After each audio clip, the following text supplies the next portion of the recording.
প্রতি বছর 20,000 কোটি টাকা আপনাকে রাজস্ব দেব আমরা গ্রাহকরা, এবং ইন্ডাস্ট্রির পক্ষ থেকে আপনাকে দেওয়া হবে। আপনি ওই 300, 400, 500 কোটি টাকা লুট করলেন না, সাথে কথা বললেন না। রাতের আঘাতে আপনি জনগণের পকেট কাটার ব্যবস্থা করলেন। 9 তারিখে রাতে একটা প্রজ্ঞাপন জারি করলেন। কাকে নিয়ে করেছেন? কার স্বার্থে করেছেন?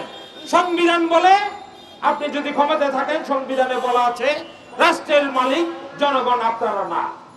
সরকার রাষ্ট্রের মালিক না, সরকার একটি দায়িত্বপ্রাপ্ত মাত্র প্রতিষ্ঠান। তারা সীমিত সময়ের জন্য ক্ষমতায় বসেন জনগণের সুবিধা দেখার জন্য, জনগণের জানমালের নিরাপত্তা দেখার জন্য।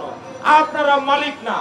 বিগত সময়ে মালিকানা দাবি করার চেষ্টা করে হয়েছিল, সেটি 5 তারিখে ধূলিসাৎ করে দেওয়া হয়েছে। আমরা চেয়েছিলাম আর কোনো মালিকানা রাষ্ট্রে দাবি করার লোক ক্ষমতায় বসবে না, কিন্তু আমরা দুঃখের সাথে আজকে রাজপথে দাঁড়িয়েছি।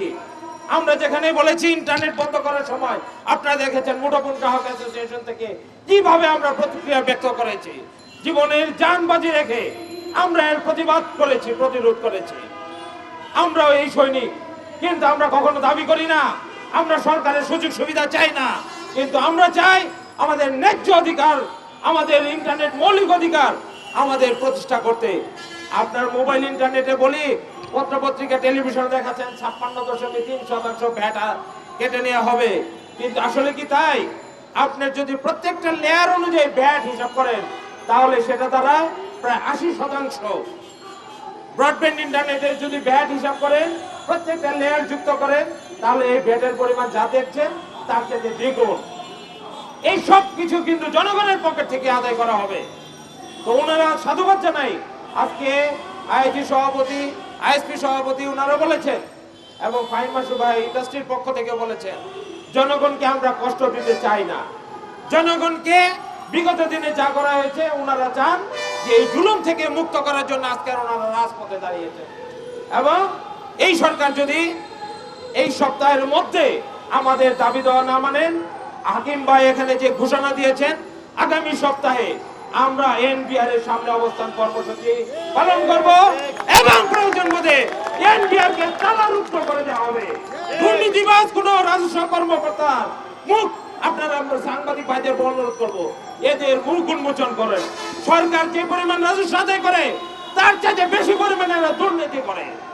প্রত্যেকটা ব্যবসায়ীকে আতঙ্কে পরিণত করেছেন, প্রত্যেকটা নাগরিককে আতঙ্কে পরিণত করেছেন। আপনারা মনে করেন পুলিশ আতঙ্ক?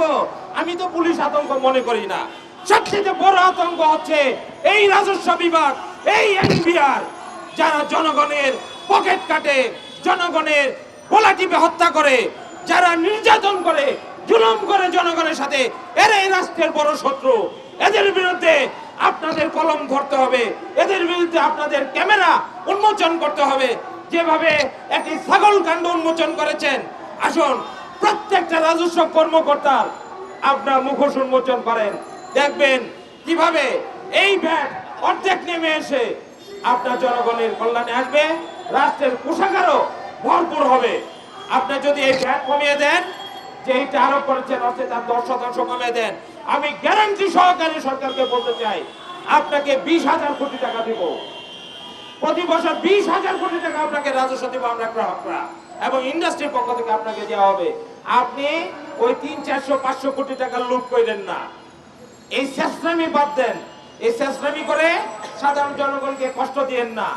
যদি দেশের সমগ্র জনগণকে আপনি ইন্টারনেট কানেক্টিভিটির মধ্যে আনতে পারেন, ব্যাট কমিয়ে আনতে পারেন, এবং এনবিআর এর দৌরত্ব কমাতে পারেন, এনবিআর কে জবাবদিহিমূলক প্রতিষ্ঠানে পরিণত করতে পারেন, আমি কথা দিয়ে যাচ্ছি 2025-26 অর্থ বছরে আপনি 20,000 কোটি টাকা রাজস্ব অর্জন করতে পারবেন।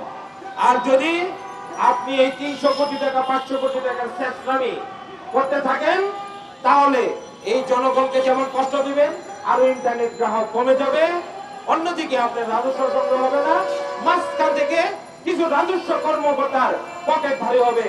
এই কথাগুলি ইন্ডাস্ট্রির লোকরা হয়তো বলতে পারেন না, কেননা ওনারা যদি বলেন ওনাদের পরের দিনে একটি নোটিশ পাঠিয়ে দেন।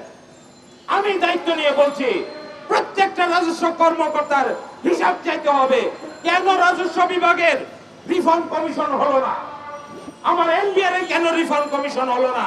সরকারে কত টাকা ট্যাক্স আদায় করে তার চাইতে দ্বিগুণ পরিমাণে এরা দুর্নীতি করে। কিন্তু যেইখানে এত বড় দুর্নীতি সেখানে কোনো রিফর্ম কমিশন নাই। কেন নাই?